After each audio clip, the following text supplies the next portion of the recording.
ಭಗವಂತ ಇರುತ್ತಾನೆ ನಮ ಸುತ್ತ ಅವತಾರ ನಾನಾ ರೂಪವೋ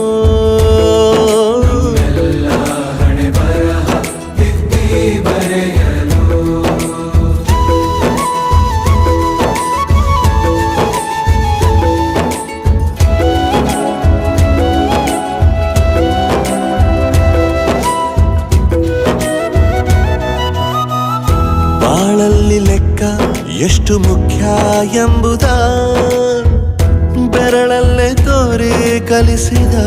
ಗುರುಗಳೇ